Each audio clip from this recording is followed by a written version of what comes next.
Welcome to Mindful Moments.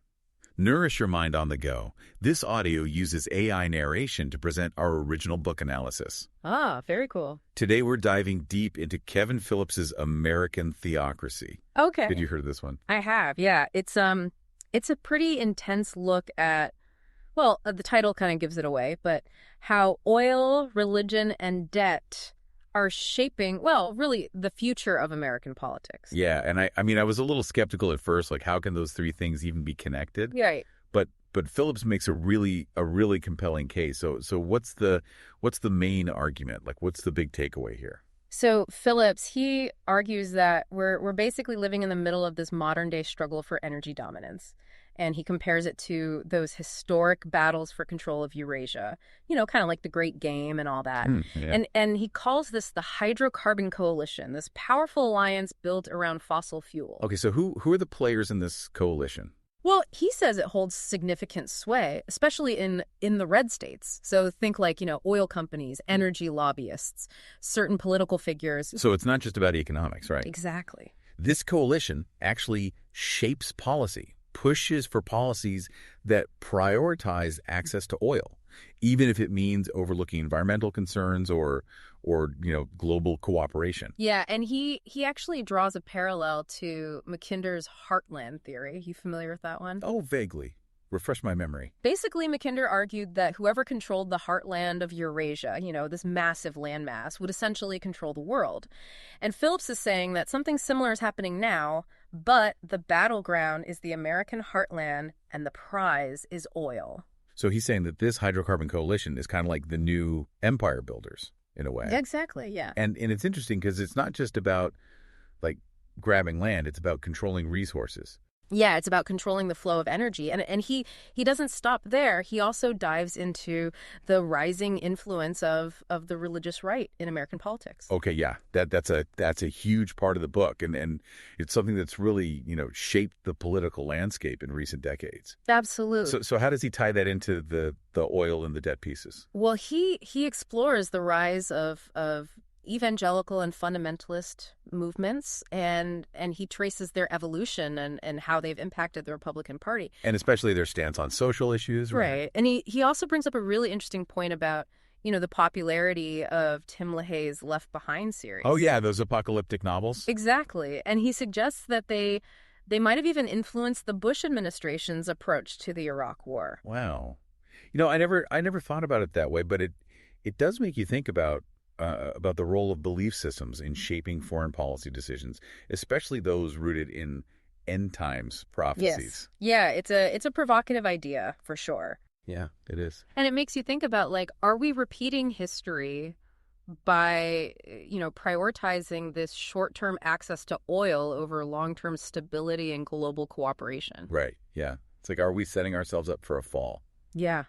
And to make matters even more complicated, Phillips brings up the Hubbert peak theory. Okay. For those of us who haven't brushed up on our peak oil theories lately, break that down for us. So basically, Hubbert peak theory predicts that oil production will eventually decline. Okay. Makes sense. It's a finite resource. Right.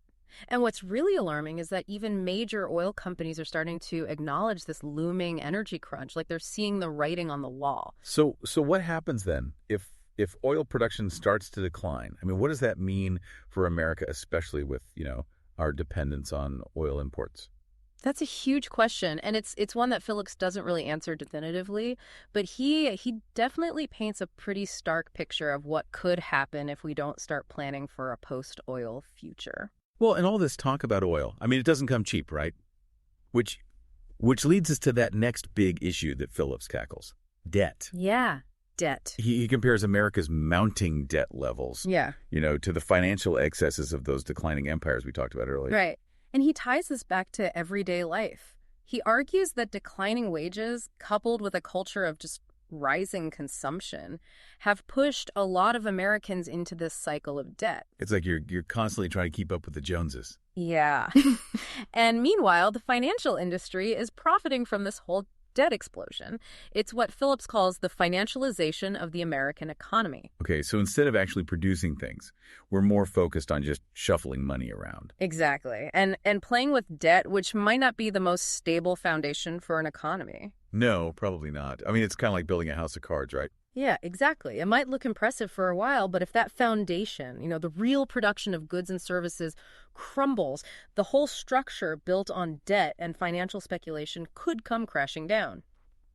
And Phillips argues that this is precisely what happened to past empires. Okay, so let's dive into some of those historical parallels because, Phillips spends a lot of time talking about the Dutch, those masters of global trade back in the 17th century. I mean, they built this incredible empire, right? But their focus on maintaining access to resources, especially spices, led to overextension and eventually their decline. Yeah, and the British Empire, another warning, Phillips argues that their dependence on coal, a finite resource, became a strategic weakness, especially as oil emerged as that fuel of the future. Right, so their whole empire, built on colonialism and military might, proved unsustainable in the long run. And it makes me think, are we headed down a similar path, with our reliance on military power to secure access to oil? It's a question worth asking for sure. And Phillips also points out how Britain's elite became fixated on finance and debt instead of investing in productive industries. It's like they got so caught up in managing their wealth that they forgot where it came from in the first place. Exactly. And that's a trap that Phillips believes America is falling into as well. It's that whole idea of short-term gains versus long-term sustainability. Exactly. So we've talked about the Dutch, we've talked about the British. What about Spain? Spain. They went all in on gold and silver from the Americas. Right. But instead of using that wealth to build a strong foundation, they ended up funding wars and, lavish lifestyles for the aristocracy. And to support those extravagant expenses, they borrowed heavily, racked up huge debts. And Phillips argues that this focus on extracting wealth rather than creating it ultimately led to Spain's downfall. It's a pattern, isn't it? Yeah. I mean, you see it again and again throughout history. Absolutely. And what's fascinating is how Phillips weaves these historical examples throughout the book. It really makes you question whether we're destined to repeat the mistakes of these once mighty empires. Yeah. And it's not just about economics and resource management, right? Mm-hmm. He also explores how religion played a role in shaping the worldview of these empires. Right. He points out how the British, for example, saw themselves as this chosen people, destined to spread their influence and values across the globe. And Spain, deeply connected to the Catholic Church, used religion to justify their imperial ambitions. This sense of religious righteousness, it could be both a source of strength and a blinding force. So is Phillips saying that America's own sense of exceptionalism, often framed in religious terms, could be leading us down a dangerous path as well? That's definitely one of the threads he's pulling on. And he doesn't shy away from controversial topics either. He delves into the influence of the religious right on American politics, particularly within the Republican Party. Yeah.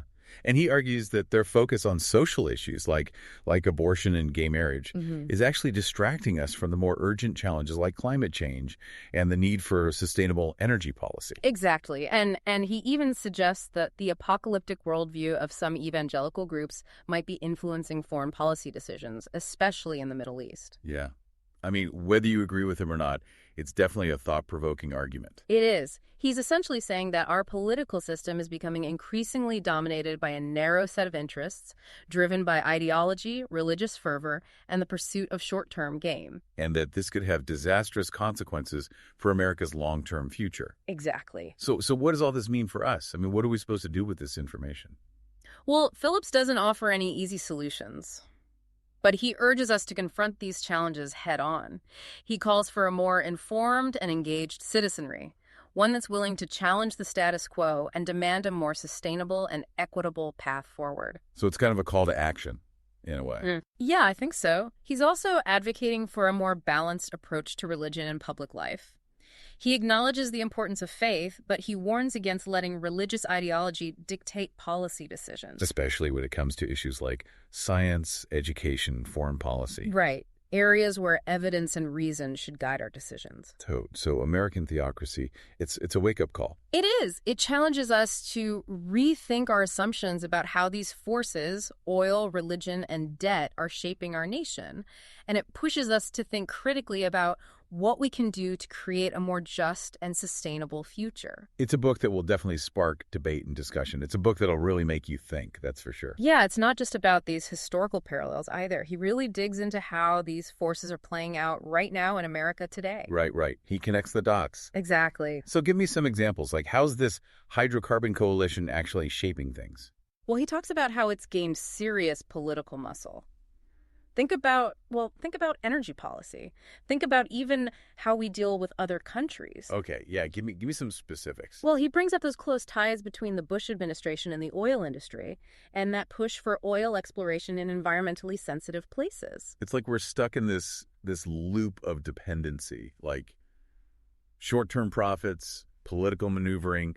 It always seems to win out over creating a future where we're not so reliant on oil. Right. And he also gets into how the religious right has become such a powerful force within the Republican Party. Yeah, and they've been very successful at rallying their base around certain social issues. Exactly. Like abortion, gay marriage, these hot button topics. And it's pulled American politics away from some of those bread and butter economic issues that impact so many people. It's like we're fighting this culture war while the real problems, the ones that affect, your wallet, your future, they're kind of being swept under the rug. And then there's that elephant in the room that we haven't really touched on yet, debt. Oh, yeah. Phillips really goes there. He argues that America's addiction to debt, both on a personal level and as a nation, it's a ticking time bomb. It is. I mean, think about it. Declining wages, rising income inequality, it's pushed so many people into this cycle of debt. Just trying to keep their heads above water as the cost of everything keeps going up. And who benefits? Yeah. The financial industry? Of course. They've made a killing off this debt explosion. Yeah. Created a system where, the rich get richer. The middle class gets squeezed. Right. And he even suggests that the government is part of the problem, bailing out these banks and corporations while everyday people are struggling. So it's a pretty sharp critique of the state of American politics and economics. It is. But he doesn't just leave us with doom and gloom, right? No, he doesn't. He challenges us to rethink our priorities. Demand a better path forward, one that's more balanced, more sustainable. So what does that look like? What are some of his suggestions?